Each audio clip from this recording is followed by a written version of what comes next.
Caution, your paradigm is about to shift at the intersection of fact and reason.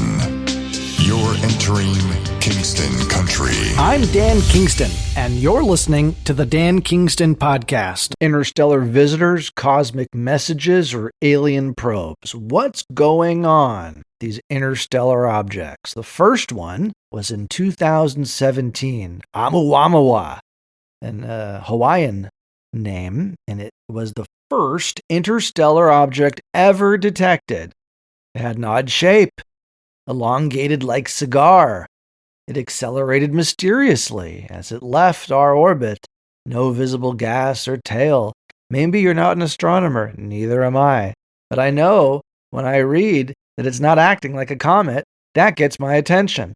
And that's exactly what happened with Oumuamua, the first interstellar visitor. What does this mean? We have an asteroid belt around the solar system. So you got comets all the time, or asteroids, or whatever it may be. They come in from this belt around the solar system. What we've never had, at least recorded until 2017, is an object like Oumuamua, which came from outside of the solar system. It came from a faraway, distant star system, and it shot right through our solar system and left really very quickly. And we weren't able to study it very much, except for Avi Loeb, who is a interesting researcher out here from Harvard. He's an astrophysicist. He's controversial. He's pushed this alien probe theory for Oumuamua, putting something that's controversial. And yet, when you're looking and you see we've had now 3 of these interstellar objects, all since 2017. And before that, he hadn't had any. So what's going on? I mean, again, is this just random? Interstellar objects just happen to be going through, and now we're watching, we're paying more attention, so we're noticing it more. Or is this some kind of pattern? Because, we are watching closely. We have this asteroid alert system that's been we've had for years now, which is what spots these things. And so we can see when something's coming in. The question is, how many of these interstellar objects were coming before we were watching closely? We don't really know what these things are. I mean, it's not like we have a drill, and it's not like the movie with the Armageddon. It was a movie where they go and they drill the asteroid. It's not like that. You just don't know. And Avi Loeb, who is this astrophysicist, is saying, turn our probes and look at this thing, because there's a new one.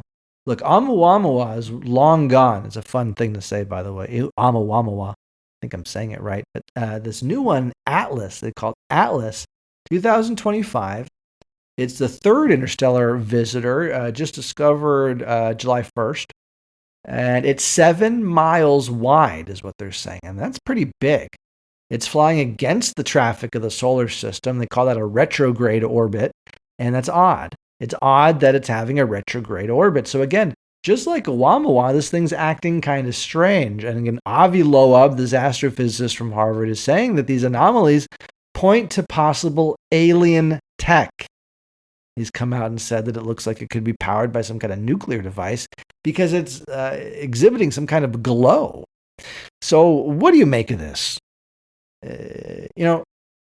I was one of the first people to get out there and talk about the COVID origins being from likely a level 4 biolab.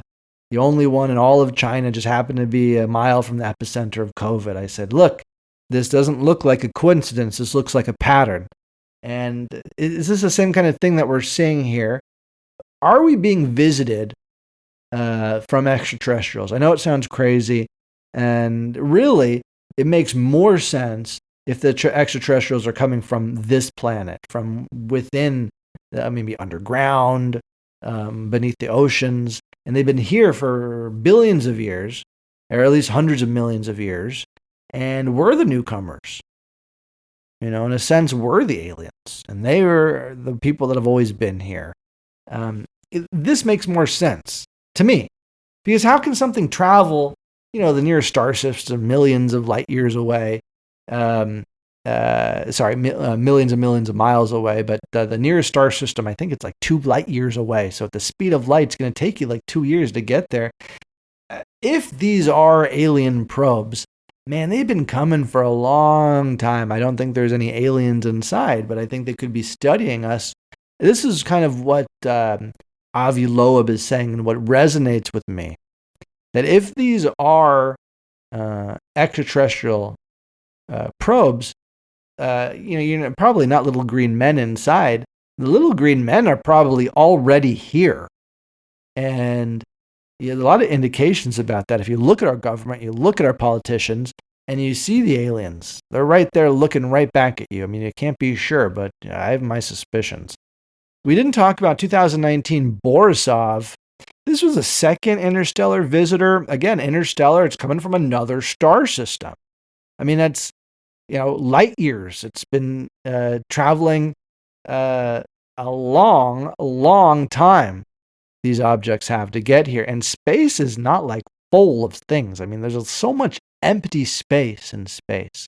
The idea that these objects just happen to pass right through our planets in kind of the perfect configuration to study us and to study our solar system, is this not ringing a red alarm? If it's not raising alarms for people in government, the military, who are keeping us safe, I don't know what would, right? So in 2019, they said it looked like more like a comet than Oumuamua and Atlas. So the 2019, it's a little bit less fishy. Still, its chemistry was off. Its carbon monoxide was higher than it should have been, according to NASA.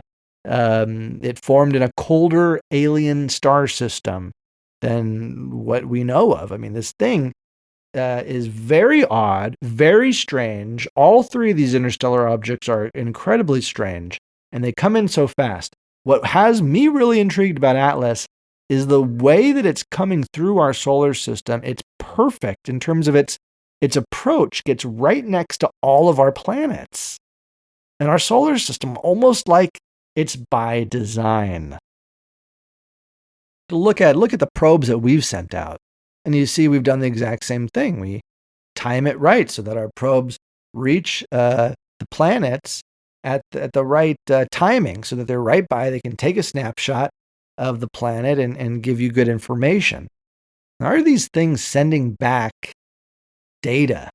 I guess, here are some questions, and I'll just kind of like throw it to you. What's scarier? I mean, really, is it more scary that they're aliens sending probes, or is it more scary that we could be alone and they're not probes? We've never been given a probe, and this is just an icy cold universe and we're all alone. What scares you more? I think it's really captivating, this idea that we're being visited from another star system, that aliens are out there that actually are interested in us. So why would they be interested in us? And you think an ant, you're like an ant, and you're looking up, and you're not going to notice people. You're an ant. I mean, we're looking up at the sky, and we're seeing this endless star system. We're seeing the universe above us. And how could we see if something was staring right back at us? Like an ant looking at a human, you just wouldn't see it. You would have no idea that you live next to a superhighway. We could be living next to a superhighway. We would never know it. And you get glimpses, maybe. You get glimpses. You got paranormal activity and weird things happen. And maybe these are glimpses into maybe the shadows of things. Of course, an ant knows when it gets stepped on. An ant knows when it gets stepped on. An ant knows when something blocks the sun, right? And so are we able to look at byproducts, maybe, and see, okay, we can't see the aliens we can't see the little green men, although a lot of people, they claim to. And by the way, the alien abductions, there are some that are quite convincing. And if you're rolling your eyes at this, you really actually have to look at the data. Something's going on here, whether it's extraterrestrials something of this world, but there is a phenomena going on. And so when you have, these interstellar objects combined with the phenomena that we experience on this planet that we call it, whether you call it spirituality, or you call it ghosts, or you call it aliens, or you call it any number of things going back to biblical times, there's more going on than meets the eye. And I hope you join us. I hope you subscribe. I hope you tell a friend, tell 2 friends and 1 family member. Make that 2 friends, 2 family members, and everybody you can to spread the word that Dan Kingston's back. But we're not going to touch politics, not anymore. In fact, we're going to have a slew of really interesting guests ranging from entertainment professionals, actors, and filmmakers. And we're going to have conspiracy theorists. Of course, we're going to have conspiracy theorists, and we're going to have professionals of all different kinds. We're going to sit down with real estate agents. We're going to sit down with attorneys, and we're going to sit down with the scum of the earth. I'm just kidding. Anybody who's willing to sit down and talk about these big issues are welcome to come on the Dan Kingston Podcast. And if you have a small business, for instance, maybe this is a good opportunity for you. Come on the podcast and let's talk about conspiracy theories. Of course, there are only conspiracy theories when there's more than one person talking about it and planning it, and I can't do that on my own. So reach out to me if you want to be on the show.